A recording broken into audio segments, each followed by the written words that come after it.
HSC 2026 batch, কি অবস্থা সবার? তোমাদের আজকের ক্লাস ভূগোল প্রথম পত্র ওয়ান শট এমসিকিউ। টপিক থাকছে পঞ্চম অধ্যায় জলবায়ুর উপাদান ও নিয়ামক। আমরা শুরু করছি। জলবায়ু নিয়ন্ত্রণে গুরুত্বপূর্ণ ভূমিকা পালন করে কোনটি? Carbon dioxide. কার্বন ডাইঅক্সাইড একটি অত্যন্ত শক্তিশালী গ্রিনহাউস গ্যাস। এটি সূর্য থেকে আসা তাপকে পৃথিবীতে আটকে রাখে। যদি বায়ুমণ্ডলে এই গ্যাসের পরিমাণ বেড়ে যায় তবে পৃথিবীর তাপমাত্রা বাড়ে, যা সরাসরি জলবায়ুকে পরিবর্তন করে। তাই জলবায়ু নিয়ন্ত্রণে এর ভূমিকা কি? সবচেয়ে বেশি। কোনটি আবহাওয়ার উপাদান নয়? কোনটি অক্ষাংশ আবহাওয়ার কোনো উপাদান নয়? বায়ুর তাপ, আর্দ্রতা ও বৃষ্টিপাত হলো দৈনন্দিন আবহাওয়ার উপাদান যা প্রতিনিয়ত বদলায়, কিন্তু অক্ষাংশ কোনো পরিবর্তনশীল উপাদান নয়। এটি একটি ভৌগোলিক অবস্থান বা নিয়ামক যা দীর্ঘমেয়াদে কোনো অঞ্চলের জলবায়ু কেমন হবে তা নির্ধারণ করে। শীতের শেষে বাংলাদেশের উত্তর পশ্চিম কোণ থেকে সৃষ্টি হওয়া বজ্র বিদ্যুৎ সহ ঝড়কে কি বলে? সেটাকে কি বলে? কাল বৈশাখী বলে। চৈত্র ও বৈশাখ মাসে, অর্থাৎ কি শীতের শেষে গ্রীষ্মের শুরুতে বাংলাদেশে যে তীব্র ঝড় হয় তাকে আমরা কাল বৈশাখী বলি। এটি মূলত দুপুরের পর বা বিকেলের দিকে হঠাৎ আকাশে কালো মেঘ করে বজ্রপাত ও প্রবল বাতাস নিয়ে আসে। কাল বৈশাখী ঝড় কোন দিক থেকে আসে? এটি কি উত্তর পশ্চিম দিক থেকে আসে। কোত্থেকে আসে? উত্তর পশ্চিম দিক থেকে আসে। কালবৈশাখী ঝড়কে ইংরেজিতে বলা হয় নরওয়েস্টার, কারণ এই ঝড়টি উৎপত্তি লাভ করে ভারতের বিহার বা পশ্চিমবঙ্গ হয়ে বাংলাদেশের উত্তর পশ্চিম দিক থেকে প্রবেশ করে। ঘূর্ণিঝড় বৃষ্টিপাত সৃষ্টি হয় কিসের জন্য? ঘূর্ণিঝড় বৃষ্টিপাত সৃষ্টি হয় কিসের জন্য? নিম্নচাপের জন্য। কিসের জন্য? নিম্নচাপের জন্য। কোন স্থানে প্রচণ্ড গরম পড়লে সেখানকার বাতাস হালকা হয়ে উপরে উঠে যায়, ফলে সেখানকার বাতাসে একটি শূন্যস্থান বা নিম্নচাপ তৈরি হয়। এই শূন্যস্থান পূরণ করতে চারপাশের উচ্চচাপের শীতল ও আর্দ্র বাতাস প্রবল বেগে ছুটে আসে এবং ঘূর্ণি পাকিয়ে উপরের দিকে উঠে মেঘ ও ঘূর্ণিঝড় সহ বৃষ্টিপাত ঘটায়। কোন মহাসাগরের প্রবল বায়ুর গর্জনশীল থেকে আসে? কোন মহাসাগরের? দক্ষিণ মহাসাগরের। কোন মহাসাগর? দক্ষিণ। পৃথিবীর দক্ষিণ গোলার্ধের বিশাল অংশ জুড়ে রয়েছে কি? জলভাগ বা মহাসাগর। সেখানে স্থলভাগ বা পাহাড় পর্বত না থাকায় বায়ু প্রবাহে কোনো বাধা পায় না, ফলে দক্ষিণ মহাসাগরের উপর দিয়ে বাতাস প্রচণ্ড গতিতে বয়ে যাওয়ার সময় বিশাল গর্জনের মতো শব্দ হয়, যা থেকে কি গর্জনশীল চল্লিশা নামের উৎপত্তি। গর্জনশীল চল্লিশার সাথে সম্পর্কযুক্ত বায়ু কোনটি? পশ্চিমা বায়ু। কোন বায়ু? পশ্চিমা বায়ু। দক্ষিণ গোলার্ধের 40 ডিগ্রি থেকে 50 ডিগ্রি দক্ষিণ অক্ষাংশের মধ্যবর্তী অঞ্চলে পশ্চিমা বায়ু সারা বছর অত্যন্ত তীব্র বেগে পশ্চিম থেকে পূর্ব দিকে প্রবাহিত হয়। এই তীব্র ও উন্মত্ত পশ্চিমা বায়ুকেই কি নাবিকরা গর্জনশীল চল্লিশা বলে ডাকেন। নিচের কোন মেঘে বজ্রসহ বৃষ্টিপাত হয়? কোন মেঘে? সেটা হচ্ছে কি কিউমুলোনিম্বাস মেঘে বজ্রসহ কি বৃষ্টিপাত হয়। কিউমুলোনিম্বাস হলো ঘন কালো এবং পাহাড়ের মতো উঁচু স্তূপাকার মেঘ। ভূগোলে নিম্বাস শব্দের অর্থই হচ্ছে কি বৃষ্টিবাহী মেঘ। এই মেঘই কি সবচেয়ে বেশি ঘর্ষণ ও চার্জ তৈরি হয়, যার ফলে তীব্র বজ্রপাত, শিলাবৃষ্টি ও ঝোড়ো হাওয়া কি ধেয়ে আসে। বাংলাদেশের কোন অঞ্চলে শৈলক্ষেপ বৃষ্টিপাত সংঘটিত হয়? কোন অঞ্চলে? সেটি হচ্ছে কি সিলেট অঞ্চলে। কোন অঞ্চলে? সিলেট অঞ্চলে। শৈল শব্দের অর্থ পর্বত বা পাহাড় এবং উৎক্ষেপ মানে হচ্ছে কি উপরে ওঠা। জলীয় বাষ্পপূর্ণ বায়ু যখন পাহাড় বা পর্বতে বাধা পেয়ে উপরে উঠে ঠান্ডা হয়ে বৃষ্টিপাত ঘটায় তখন তাকে কি শৈলোৎক্ষেপ বৃষ্টি বলে। বাংলাদেশের সিলেট অঞ্চলে প্রচুর পাহাড় ও টিলা থাকায় কি সেখানে এ ধরনের বৃষ্টিপাত সবচেয়ে বেশি হয়। পৃথিবীর অনেক অঞ্চলে সারা বছর প্রায় প্রতিদিনই বিকেলে এক ধরনের বৃষ্টিপাত হয়, আবার মধ্য অক্ষাংশে শীতল ও উষ্ণ বায়ু মুখোমুখি উপস্থিত হয়ে এক ধরনের বৃষ্টিপাত ঘটায়। উদ্দীপকের ইঙ্গিতকৃত দ্বিতীয় বৃষ্টিপাত, যেটা দ্বিতীয় কোনটা? যে মধ্য অক্ষাংশে শীতল ও উষ্ণ বায়ু মুখোমুখি উপস্থিত হয়ে কি অন্য এক ধরনের বৃষ্টিপাত ঘটায়। এই যে ইঙ্গিতকৃত বৃষ্টিপাতের ধরন কোনটা? এই ইঙ্গিতকৃত বৃষ্টিপাতের ধরন হচ্ছে কি যে বায়ু প্রাচীর জনিত। কোনটি? বায়ু প্রাচীর জনিত।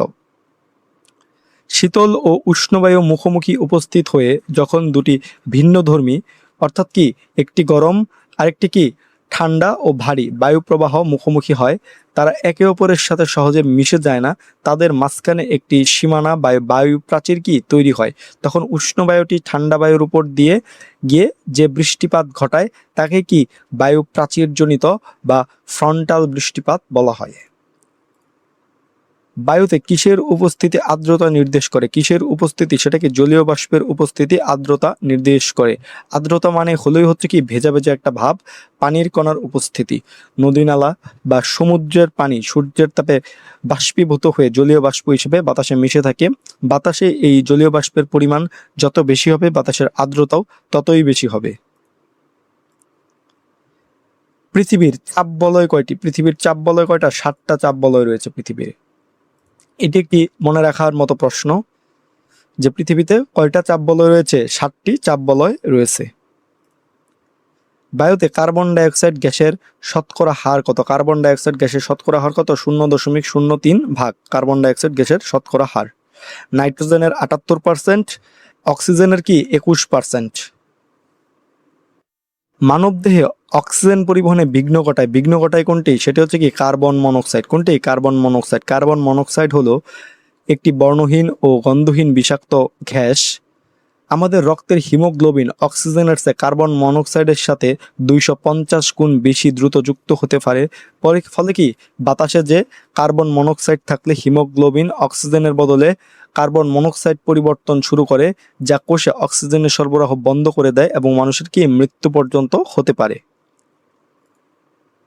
জলবায়ুর নিয়ামক কোনটি? জলবায়ুর নিয়ামক হচ্ছে কোনটা? সমুদ্র স্রোত। কোনটা? সমুদ্র স্রোত। সমুদ্র স্রোত হলো জলবায়ুর একটি প্রধান নিয়ন্ত্রক বা নিয়ামক। কোনো অঞ্চলের পাশ দিয়ে যদি উষ্ণ সমুদ্র স্রোত বয়ে যায় তবে সেখানকার জলবায়ু উষ্ণ ও আর্দ্র হয়, আবার শীতল স্রোত বয়ে গেলে সংলগ্ন উপকূলীয় এলাকার তাপমাত্রা কমে যায়। ফিলিপাইন উপকূলের ঘূর্ণিঝড় কি নামে পরিচিত? ফিলিপাইন উপকূলের ঘূর্ণিঝড় কি টাইফুন নামে পরিচিত? কি নামে পরিচিত? টাইফুন নামে পরিচিত। ট্রপিক্যাল সাইক্লোন বা ঘূর্ণিঝড়কে পৃথিবীর বিভিন্ন স্থানে বিভিন্ন নামে ডাকা হয়। বাংলাদেশ ও ভারতে এটি সাইক্লোন, আমেরিকায় হ্যারিকেন, অস্ট্রেলিয়ার উইলি উইলি, চীন, জাপান, ফিলিপাইন উপকূলে কি একে টাইফুন বলা হয়। ঘূর্ণিঝড় সৃষ্টির কারণ? ঘূর্ণিঝড় সৃষ্টির কারণ কোনটি? সেটা হচ্ছে কি অধিক তাপমাত্রা ও প্রচুর জলীয় বাষ্পের প্রভাব। এটি কি ঘূর্ণিঝড় সৃষ্টির কারণ। বাংলাদেশে কালবৈশাখী কোন দিক থেকে প্রবাহিত হয়? কোন দিক থেকে? উত্তর পশ্চিম দিক থেকে প্রবাহিত হয়। উত্তর পশ্চিম দিক থেকে কি প্রবাহিত হয়। উত্তর গোলার্ধের ক্ষুদ্রতম দিন কোনটি? উত্তর গোলার্ধের ক্ষুদ্রতম দিন হচ্ছে কত? 22 ডিসেম্বর। কত? 22 ডিসেম্বর। 22 ডিসেম্বর সূর্য মকর ক্রান্তি রেখার উপর লম্বভাবে কিরণ দেয়, ফলে এই সময়ে দক্ষিণ গোলার্ধের দিন সবচেয়ে বড় এবং রাত সবচেয়ে ছোট হয়। ঠিক এর বিপরীত ঘটনা ঘটে আমাদের উত্তর গোলার্ধে, যেখানে বাংলাদেশ অবস্থিত। এখানে দিন সবচেয়ে ছোট অর্থাৎ কি ক্ষুদ্রতম দিন এবং রাত কি সবচেয়ে বড় হয়। একে মকর সংক্রান্তি বা শীতকালীন অয়নান্ত বলা হয়। কি কারণে অধিকাংশ মরুভূমি মহাদেশের পশ্চিমাংশে দেখা যায়? কি কারণে? সেটির কারণটা কি? কারণ হচ্ছে কি বায়ুপ্রবাহের দিক। বায়ুপ্রবাহের দিক।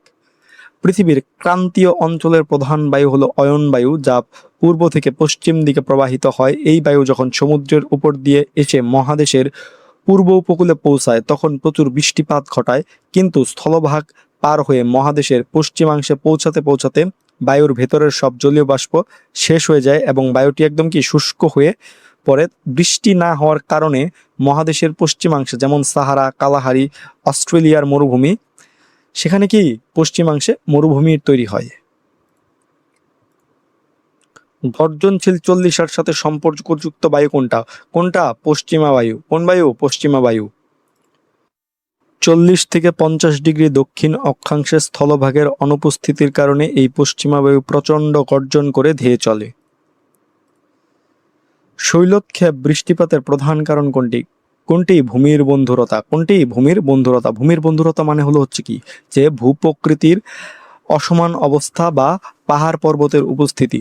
যদি কোনো অঞ্চলের ভূমি একদম সমতল হয় তবে জলীয় বাষ্পপূর্ণ বাতাস সোজা চলে যাবে, বাধা পাবে না। কিন্তু ভূমিতে উঁচু নিচু পাহাড় পর্বত অর্থাৎ কি বন্ধুরতা থাকলে বাতাস বাধ্য হয়ে পাহাড়ে ধাক্কা খেয়ে উপরে উঠবে এবং কি শৈলক্ষেপ বৃষ্টিপাত ঘটাবে। তাই ভূমির বন্ধুরতাই কি এর প্রধান কারণ। সবচেয়ে উঁচু গঠিত মেঘ কোনটি? সবচেয়ে উঁচুতে গঠিত মেঘ হচ্ছে কি পালক মেঘ। কোন মেঘ? পালক মেঘ। বায়ুমণ্ডলের সবচেয়ে উঁচুতে যে মেঘগুলো থাকে সেগুলোকে দেখতে কি সাদা পাখির পালকের মতো বা পাতলা আঁশের মতো মনে হয়। বাংলায় একে পালক মেঘ এবং ভূগোলের ভাষায় একে কি সিরাস মেঘ বলা হয়। পর্বতারোহীদের জন্য বিপজ্জনক মেঘ কোনটি? পর্বতারোহীদের জন্য বিপজ্জনক মেঘ হচ্ছে কি ঝড়পুঞ্জ মেঘ। কোন মেঘ? ঝড়পুঞ্জ মেঘ। পর্বতারোহীরা যখন উঁচুতে ওঠেন তখন এই মেঘ হঠাৎ করে তীব্র ঝড়, প্রচণ্ড ঠান্ডা বাতাস, শিলাবৃষ্টি ও জিরো ভিজিবিলিটির অর্থাৎ কি কুয়াশার মতো অন্ধকার তৈরি করে। এর ফলে পর্বতারোহীরা পথ হারিয়ে ফেলেন বা দুর্ঘটনার শিকার হন। তাই এটি কি অত্যন্ত বিপজ্জনক যারা পর্বতারোহী আছে তাদের জন্য। তো এই ছিল ভূগোল প্রথম পত্র পঞ্চম অধ্যায় জলবায়ুর উপাদান ও নিয়ামক ওয়ান শট এমসিকিউ ক্লাসটি। তোমাদের সকলের জন্য শুভকামনা রইল। ধন্যবাদ সকলকে।